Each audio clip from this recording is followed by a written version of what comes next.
حي على الفلاح.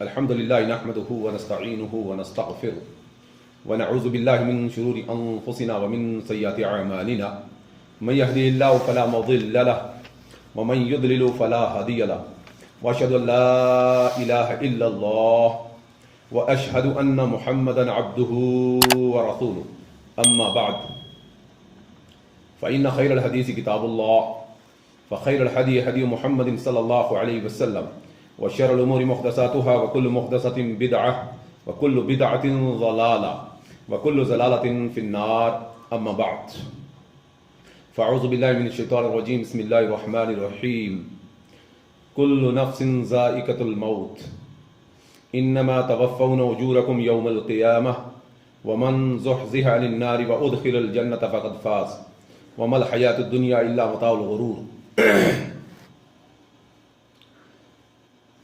محترم سامعین و سامعات و ناظرین و ناظرات، آج کا یہ اتوار کا درس جو جامع مسجد اہل حدیث پونچھ میں تخت الاشراف جمعیت اہل حدیث ضلع جمعیت اہل حدیث پونچھ ہوتا ہے، اس میں آج کے منتظمین لوگوں نے جس موضوع ہام پر گفتگو کرنے کے لیے آج مجھے دعوت دی ہے، وہ موضوع ہمارے معاشرے اور ہمارے لیے انتہائی اہم موضوع ہے۔ ہمارا اس بات پر اتفاق ہے اور ہمارا عقیدہ ہے کہ جتنے بھی متنفس ہیں، جتنے بھی زندہ ہیں، سب کے سب کی وفات ہوگی، اور قرآن میں اللہ نے فرمایا کہ کل نفس ذائقۃ الموت، ہر نفس نے موت کا مزہ چکھنا ہے۔ موت ایک اٹل حقیقت ہے اور اس اٹل حقیقت سے کوئی بھی انکار نہیں کرتا ہے۔ ہر امت مسلمہ کے فرد پر اور ہر انسان پر یہ فریضہ ہے کہ وہ موت کی اچھی طریقے سے تیاری کرے۔ ہمیں موت کی تیاری کرنی چاہیے، اور موت کی تیاری یہ ہے کہ انسان دین اسلام کے جتنے احکامات ہمارے اوپر لا الہ الا اللہ محمد رسول اللہ پڑھنے کے بعد فرض ہوتے ہیں، ان کی ہم ادائیگی کریں، جیسے صوم ہے، صلاۃ ہے، زکوٰۃ ہے، حج ہے، خیرات ہے، عمدہ احکامات ہے، حسن اخلاق ہے، اس کی ہم پاسداری کریں۔ یہی موت کی تیاری ہے۔ اب جب موت کا موقع آتا ہے تو یقینی طور پر موت کے بے شمار اقسام ہیں۔ پہلی قسم موت کی یہ ہے کہ انسان بیمار ہو اور بیماری میں کے بعد اس کی وفات ہو جائے، جیسے اللہ کے نبی جناب محمد رسول اللہ صلی اللہ علیہ وسلم بیمار ہوئے اور آپ کو بخار ہوا، اور بخار کے بعد اللہ کے نبی جناب محمد رسول اللہ علیہ وسلم کی وفات ہو گئی، یا اس طریقے سے جتنی بھی نیچر اور حقیقی فطرتی موتیں ہو جاتی ہیں انسان کی۔ اس کے لیے بھی انسان کو تیار رہنا چاہیے کہ انسان بیمار ہو اور بیماری سے پہلے انسان تیاری رکھے۔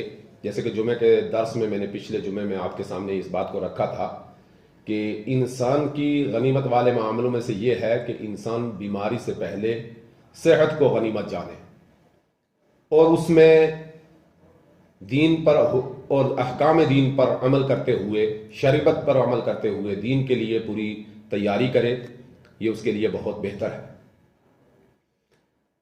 دوسرے موت کا ایک بڑی وجہ یہ ہے کہ انسان ناگہاں طور پر کسی آفت کا شکار ہو جائے، جیسے ایکسیڈنٹ ہو گیا، جیسے دریا میں بہہ گیا، جیسے آگ میں جل گیا، اس طریقے کی کسی ناگہانی آفت کی بنیاد پر انسان کی وفات ہو جائے۔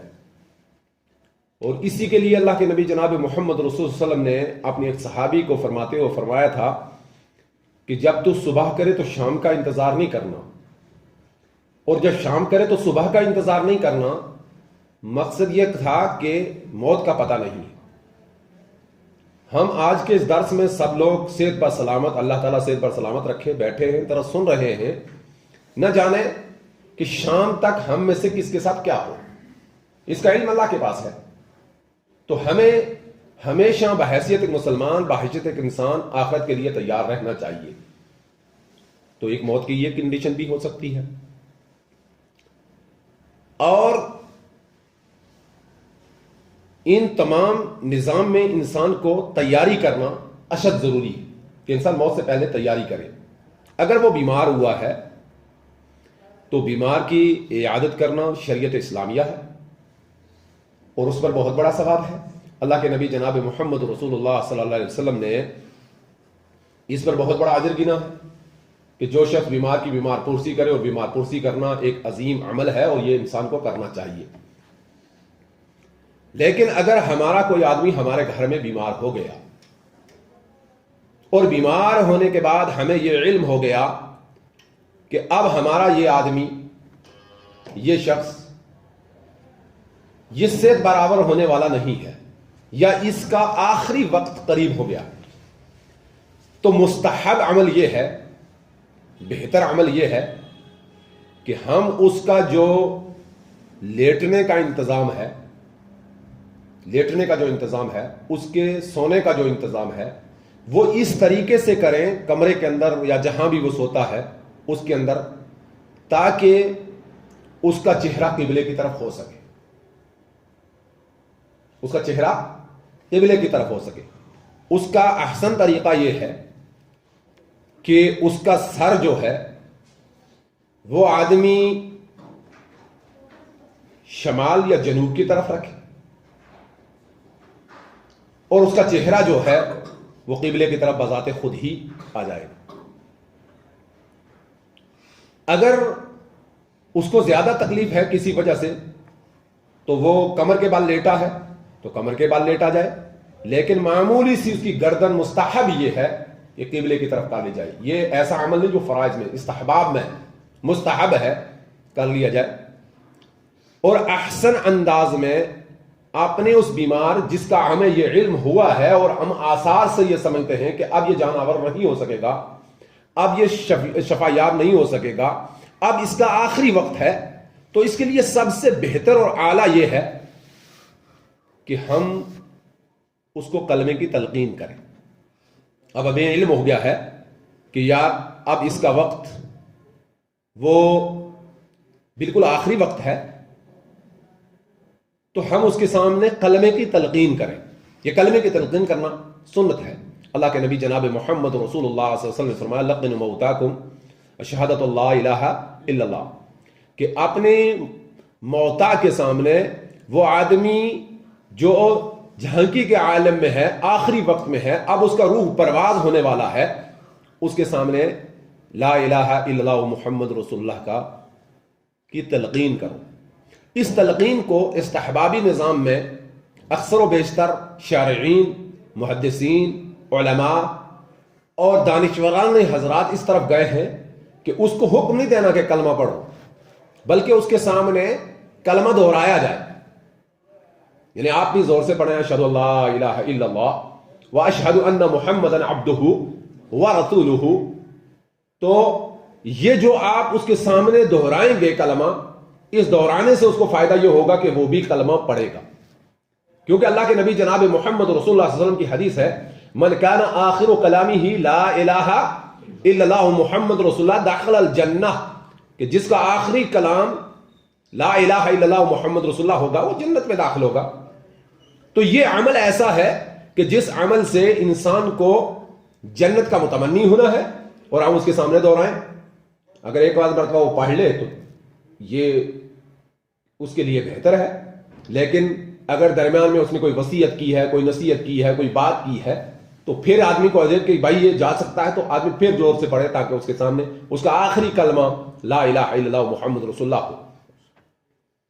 اب جب اس کی روح پرواز ہو جائے روح نکل جائے، وہ فوت ہو جائے، تو اس فوت ہونے پر ہمارے اوپر بے شمار فرائض آ جاتے ہیں اور بے شمار گھر کے کام ہمیں کرنے پڑتے ہیں۔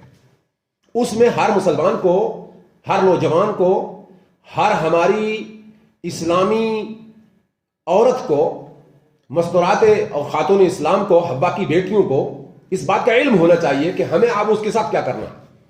وہ مرد ہے یا عورت ہے، حکم یکساں ہے۔ مرد ہے یا عورت ہے، حکم یکساں ہے۔ سب سے پہلا عمل اس کے لیے جو کرنا ہے وہ اللہ کے نبی جناب محمد رسول اللہ صلی اللہ علیہ وسلم نے ہمیں بتلایا اور عملاً کر کے بتلایا کہ اس کی آنکھیں بند کرنی۔ اللہ کے نبی جناب محمد رسول اللہ نے فرمایا جب جان نکلتی ہے آنکھیں پتھرا جاتی ہیں اور وہ روح کا پیچھا کرتی ہیں اور آنکھیں کھلی رہتی۔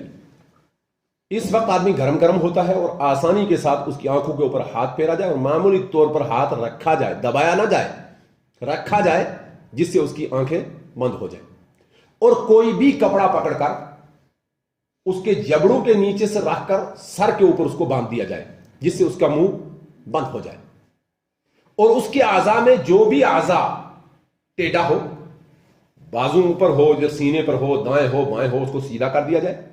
پاؤں اگر کہیں ٹیڑھے ہوں تو ان کو سیدھا کر دیا جائے۔ ہاں ایک بات آپ یاد رکھیں گے کہ اگر لامحالہ طور پر جو متوفی تھا یا جس کی وفات ہوئی ہے، جو میت ہے، اس کا کوئی اعضاء جسمانی قدرتی طور پر رب کی طرف سے پہلے سے ٹیڑھا ہے، اس کو آپ سختی کے ساتھ سیدھا کرنے کی قطعاً کوشش نہیں کریں گے۔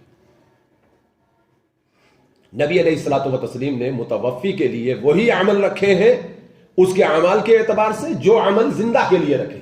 جس طریقے سے زندے کو تکلیف پہنچانا تکلیف ہوتی ہے، اللہ کے نبی جناب محمد رسول اللہ صلی اللہ علیہ وسلم نے فرمایا اسی طریقے سے جو متوفی ہوتا ہے، جس کی وفات ہو جاتی ہے، اس کو بھی تکلیف ہوتی ہے۔ اب قطعیہ طور پر اس کو اس طریقے کا کوئی عمل نہیں کریں گے کہ جس عمل سے اس کو تکلیف لاحق ہوتی ہے۔ ایک حدیث کس درجے کی ہے میں تحقیق نہ کر سکا، اللہ کے نبی صلی اللہ علیہ وسلم نے فرمایا کہ میت کے اوپر اگر مکھی بیٹھتی ہے تو وہ اس کو بھی بہت تصور کرتا ہے، تو ہمیں اس طریقے کا دباؤ اس پر نہیں ڈالنا ہے۔ یہ ہمارا عمل ہے اور یہ ہونا چاہیے، یہ نبی اسلام نے ہمیں سکھایا ہے۔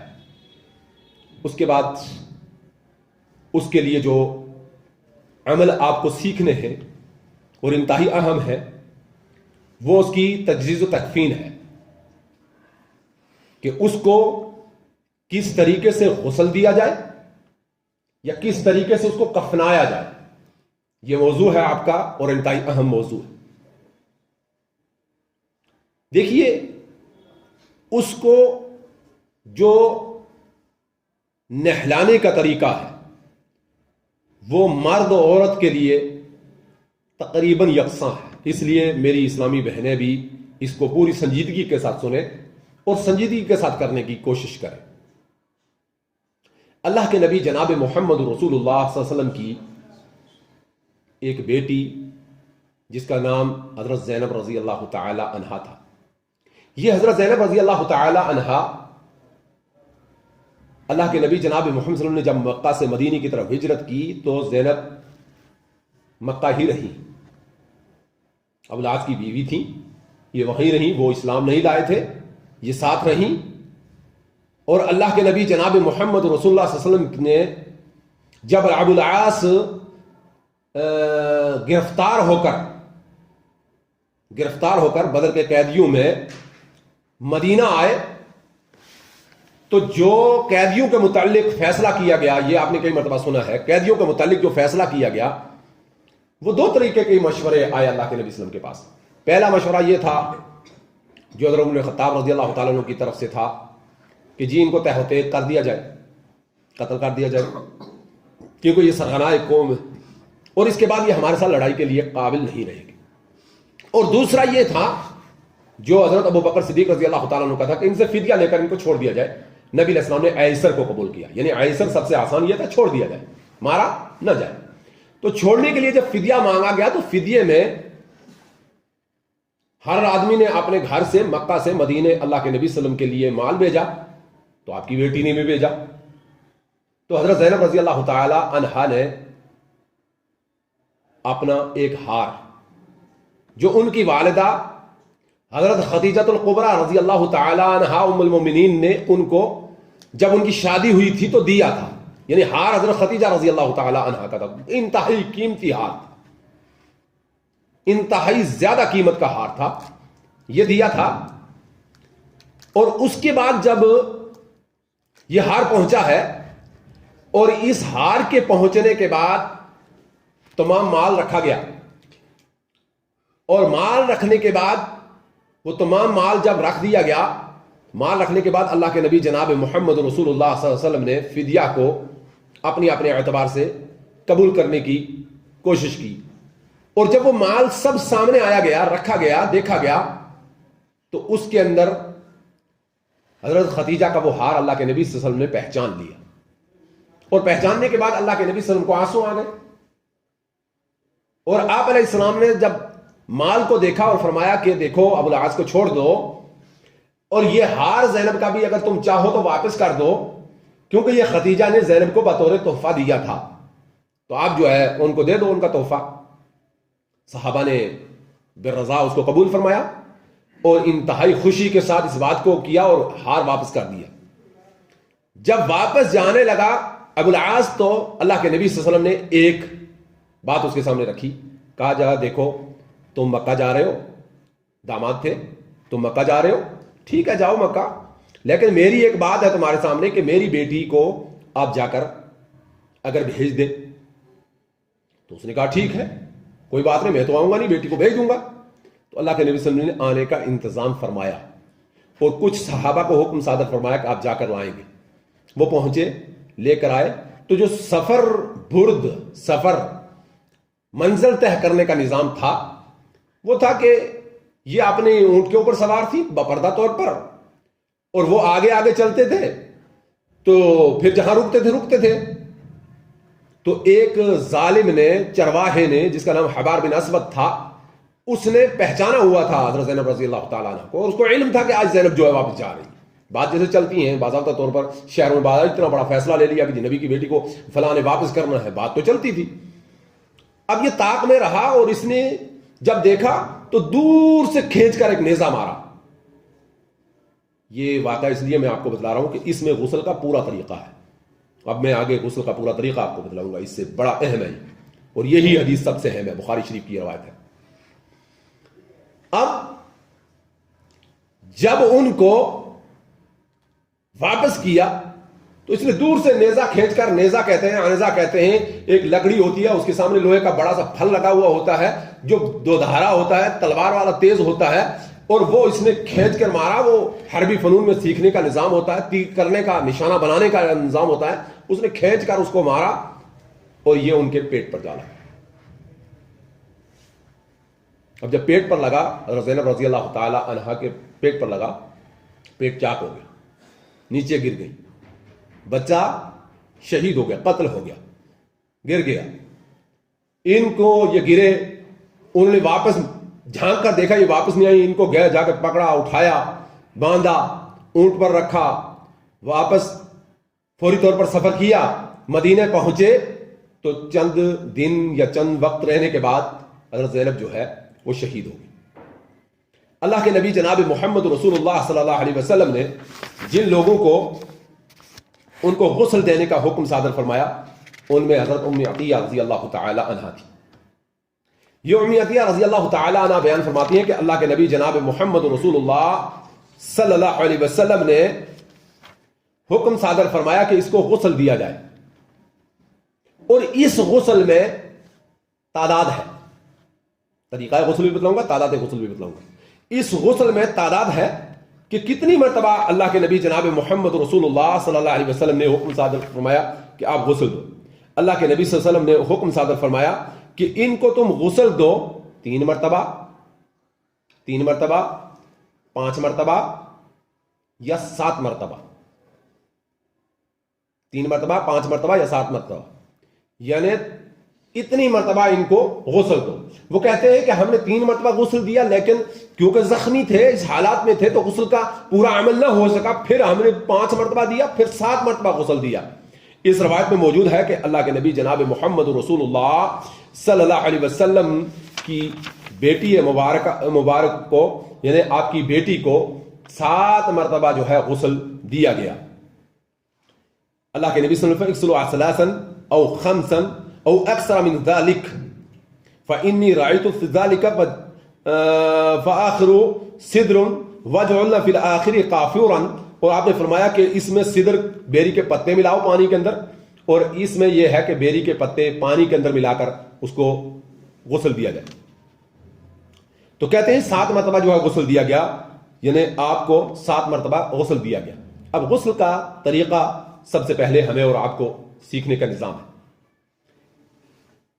ایک عمل جو ہمارے ہاں اکثر و بیشتر ہوتا ہے اور وہ دیکھنے میں یہ آتا ہے کہ جب ہم غسل دینے لگتے ہیں تو ایک بڑی بھیڑ، دیکھیے کیونکہ یہاں ام عطیہ رضی اللہ تعالی عنہا بیان فرماتی ہیں ان کے ساتھ چند معاونین عورتیں تھیں جنہوں نے غسل دیا. گویا کہ اگر یہ روایت عام جمع غفیر کی ہوتی، یہ روایت عام جمع غفیر کی ہوتی تو بہت سارے لوگ اس کو بیان کرتے، صرف ام عطیہ بیان نہ کرتی. یہ بات آپ کو سمجھ میں آتی ہے نا؟ یعنی اگر بہت عورتوں نے مل کر ان کو غسل دیا ہوتا، حضرت زینب رضی اللہ تعالی عنہا کو بہت عورتوں نے دیا ہوتا تو سب بیان کرتی. تو روایات اور لوگوں سے بھی ملتی. روایت ملتی ہے صرف ام عطیہ رضی اللہ تعالی عنہا سے. راویہ کون ہے؟ ام عطیہ رضی اللہ تعالی عنہا ہے. تو پتہ یہ چلا کہ غسل دینے کے اندر جو جمع غفیر عورتیں عورت کو غسل دینے کے لیے جمع ہوتی ہیں یہ غلط ہے، یہ عمل ٹھیک نہیں، بالکل ٹھیک نہیں. سب سے بہتر یہ ہے کہ اس کی گھر والی، اس کی بہنیں، اس کی والدہ، اس کی خالہ، اس کی پھوپھی یا اس کی وہ عورتیں جو سب سے قریب ہوں اور اس کا اچھا راز رکھنے والی ہوں وہ اس کو غسل دیں. دیکھیے غسل کے اندر جتنے ظاہری اعتبار سے ہمیں آپس میں پردہ ہے اور حیا ہے، اسی طریقے سے مرنے کے بعد بھی پردہ اور حیا ہے. مرنے کے بعد بھی پردہ اور حیا. اس میں ایک بات انتہائی اہم یاد رکھنے کی ہے، وہ ہے کہ اگر موسم ہے سردی کا تو پانی گنگنا گرم کرنا ہے. پانی گنگنا گرم کرنا ہے. پانی بہت زیادہ گرم نہیں کرنا ہے کہ جس سے کھال اتر جائے، شدت سے گرمی ہو. پانی کے بیچ میں ہاتھ رکھیں، جتنا پانی ہم آسانی سے غسل میں استعمال کر سکتے ہیں اتنا گرم پانی ہو. پانی کی مقدار کیا ہو؟ پانی کی مقدار غسل کی ضرورت کے اعتبار سے، غسل کی ضرورت. مثلا 1 مرتبہ غسل دینا ہے تو 1 بکٹ سے بھی ہو جائے گا. 4 5 6 کے جی 8 کے جی 10 کے جی کی بکٹ، 1 بکٹ کافی ہے. اور اگر 5 مرتبہ دینا ہے تو گویا کہ کم از کم 3 4 بکٹ 5 بکٹ تو ہونی چاہیے. یعنی یہ غسل میں اگر اس کی صفائی اور طہارت اور نظام 1 بالٹی سے ہو رہا ہے 1 مرتبہ کافی ہو جائے گا. اور اگر ضرورت پڑ جائے تو 7 مرتبہ تک غسل دیا جا سکتا ہے، اس میں کوئی حرج کی بات نہیں ہے. پانی، اور اگر موسم گرمی کا ہے تو پانی ٹھنڈے سے بھی آپ غسل دے سکتے ہیں. اس میں صفائی کے تئیں شریعت اسلامیہ نے بیری کے پتے یا نیم کے پتے ڈالنے کا کہا ہے. بیری کے پتے یا نیم کے پتے ڈالنے کا جو ہوگا صفائی کے اعتبار سے، کہ صابن ہوتا نہیں تھا تو بیری کے پتے ڈال کر اس کو ابالا جاتا تھا. اس ابال سے بیری کے پتے سے صابن بنتا ہے جو اس کے اندر پانی میں جو ہے صفائی کے لیے آتا ہے. اس کے اعتبار سے بیری کے پتے ڈالنے کے بارے میں اللہ کے نبی جناب محمد صلی اللہ علیہ وسلم فرمایا آج بھی اگر بیری کے پتے مل جائیں تو بیری کے پتے ڈال کر ان کو ابال کر دینا سنت ہے اور زیادہ بہتر ہے. اب غسل دینے کا جو عملاً طریقہ ہے اور عملاً جو نظام ہونا چاہیے وہ تو یہ ہو کہ ہمارے پاس تمام سامان ہو، ہمارے میں سے ایک آدمی تیار ہو، ہم اس کو عملاً غسل دیں اور آپ اس کو دیکھیں. عملاً ہم اس کو غسل دیں اور آپ اس کو غسل کو دیکھیں کہ غسل کیسے دیا جاتا ہے. پھر تو آپ کو جس کو ورک شاپ آپ کہتے ہیں، پریکٹیکل جس کو آپ کہتے ہیں، یہ تو تھیوری ہے جو میں آپ کو بتا رہا ہوں، تھیوری ہے. اور جو پریکٹیکل ہے، پریکٹیکل کرنے کے بعد آپ کو پتہ چلے گا پریکٹیکل کیسے ہوتا ہے. لیکن میں بتلانے کی کوشش پوری طریقے سے کروں گا کیونکہ آپ کے پاس وہ انتظام ہے نہیں ہے. پریکٹیکل جو ہے بتلانے کی یہ کوشش میں آپ کو کروں گا کہ آپ کو پورا سمجھ میں آ جائے. دیکھیے اس میں آپ جو غسل دینے کا طریقہ ہے، غسل دینے کا طریقہ یہ ہے کہ سب سے پہلے ہمارے جو کپڑے پہنے ہوئے جتنے بھی کپڑے ہمارے پہنے ہوئے کپڑے جو آسانی سے آدمی کے اوپر سے اتر سکتے ہیں وہ اتاریں گے، نہ تو ان کو کھینچیں گے نہ کریں گے۔ سب سے آسان طریقہ یہ ہے، جو آج ہم ٹائٹ قسم کے کپڑے پہنتے ہیں، پینٹیں ہماری ہوتی ہیں یا دوسری چیزیں ہوتی ہیں وہ ٹائٹ ہوتی ہیں، ان کو آپ کینچی سے کاٹیں گے۔ کینچی سے کاٹنے کا طریقہ یہ ہے کہ آپ پوری طریقے سے بازو کو پکڑیں اور بازو سے کینچی کو کاٹ کر آپ کندھے تک پورا لائیں، اور دوسری طرف سے بھی آپ کاٹ کر پوری طریقے سے کندھے تک پورا لائیں، اور کندھے کے پاس سے آپ پیچھے سائڈ سے جو کاٹیں اس کو اوپر والا آپ لپیٹ کر الگ کھینچیں گے تو اتر جائے گا، اور نیچے والا آپ لپیٹ کر الگ کھینچیں گے تو آسانی سے اتر جائے گا۔ اب تک آپ کے نظام پردہ جو ہے وہ موجود ہے، اب تک آپ کا نظام پردہ موجود ہے۔ کیوں کہ نظام پردہ میں جو آپ نے شلوار پہنی ہے، شلوار اکثر و بیشتر مرد کے تون سے لے کر گھٹنے کے آگے تک کا پردہ ہے، اور عورت پوری بپردہ ہے۔ عورت کا معنی ہی پردہ ہے، لیکن عورتوں کو نہلاتے اور کفناتے وقت جس پردے کی ضرورت ہے وہ پردہ ہے عورت کا پردہ، اس کی پستانوں کے پیچھے سے لے کر یعنی گلے کے آگے سے لے کر اس کے پوری ٹانگوں تک اس کے اوپر اس طریقے کی چادر ہو کہ جس میں اس کا جو ہے بدن پورا جو ہے لپٹ جائے، پورا بدن اس کا چھپ جائے۔ یہ عورت کے لیے۔ مرد کے لیے جو ہے وہ ناف سے لے کر، جس کو ہم تون کہتے ہیں، ناف جس کو ہم کہتے ہیں، ناف سے لے کر جو ہے آپ کے گھٹنے کے آگے تک اتنا موٹا کپڑا ہو کہ جس موٹے کپڑے میں اس کا سطر نظر نہ آئے، اس کا سطر نظر بالکل نہ آئے۔ اور یہ کپڑا جو ہم استعمال کرتے ہیں اور غلطی ہوتی ہے، وہ غلطی یہ ہوتی ہے اس کپڑے میں کہ ہم اکثر و بیشتر اس کپڑے میں وہ کپڑا استعمال کرتے ہیں جو کپڑا کفن کا ہو۔ کون سا کپڑا ہم استعمال کرتے ہیں؟ کفن کا کپڑا۔ اور کفن کا کپڑا اور سفید کپڑا باریک جب پانی میں بھیگ جاتا ہے اور وہ اتنا پتلا ہوتا ہے کہ جس سے انسان کا جسم پوری طریقے سے نظر آتا ہے، اس سے پردہ حاصل نہیں ہوتا، اس لیے اس کے لیے موٹا چادر کا کپڑا ہونا چاہیے، پاک صاف چادر ہو۔ جہاں ہم کفن خریدتے ہیں، دوسری چیزیں خریدتے ہیں، گھر میں چادر ہو، پرانی چادر دھلی ہوئی ہو، صاف ہو، وہ بھی چل جائے گی۔ اور اس کے بعد یہ بھی آپ شرعی طور پر یاد رکھیں کہ ان چادروں کو پھینکنا شرط نہیں ہے، آپ استعمال کر سکتے ہیں، مستعمل ہے، کوئی آدمی اس کو استعمال کر سکتا ہے، حرج کی بات نہیں ہے۔ وہ چادریں ایسی نہیں ہوئی کہ آپ ان کو پھینکنا شرط ابل ہے، ایسا نہیں ہے۔ اب آپ کیا کریں گے کہ جب اس کا یہ کپڑا اتر گیا، اس کی پینٹ، پتلون، شلوار، پیجامہ، ٹروزر، جو چیز بھی آپ کہتے ہیں، اس کو اتارنے کا آسان طریقہ یہ ہے کہ اس کا کمربند ڈھیلا کرنے کے بعد جب اس پر پورا پردہ آ جائے، یعنی یہاں سے لے کر تون سے لے کر اس کے گھٹنے کے آگے تک پورا پردہ جب آ جائے، اس کے اوپر اس کو ڈھیلا کر کے دونوں پاؤں سے آسانی کھینچ کر اتار لیا جائے۔ اور اگر آسانی سے کھینچ کر اتارنے کا نظام نہیں ہے، آسانی سے کھینچ کر اتارنے کا نظام نہیں ہے، وہ اتنے ٹائٹ قسم کے ہم نے کوئی کپڑے پہنے ہیں، جیسے ہم سکن ٹائٹ کوئی زین کی پینٹ پہن لیں یا کوئی ایسا چیز پہن لیں جو اترنے میں مشکل لگتی ہے، تو آسان ہے، اس کو تکلیف نہ ہو، کینچی سے کاٹ لیا جائے، کبھی بھی کپڑے کا صرفہ نہیں۔ آپ نے کینچی سے کاٹنا ہے، کینچی سے کاٹ کر آپ پورا اوپر تک لے جائیں گے، دوسری طرف سے پورا کاٹ کر اوپر تک لے جائیں گے، آپ کپڑا کھل جائے گا اور آسانی کے ساتھ کپڑا اتر جائے گا۔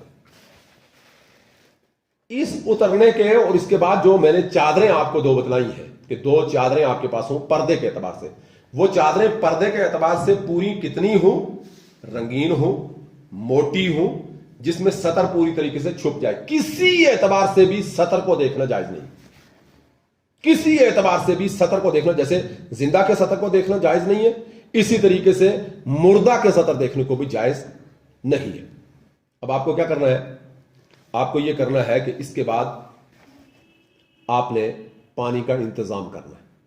پانی آ گیا، پانی پہنچا، اب آپ نے سب سے پہلے اس کے اوپر ایک مرتبہ نیم گنگنا پانی، نیم گرم پانی، گنگنا پانی، بہت گرم نہیں، پورے جسم کے اوپر ڈالنا ہے۔ یہ مرد کو بھی ڈالنا ہے، یہ عورت کو بھی ڈالنا ہے، پورے کو ڈالنا ہے۔ اس ڈالنے کے بعد آپ کو اس کو چھوڑ دینا ہے۔ چھوڑنے کے بعد آپ نے تھوڑی دیر رکنے کے بعد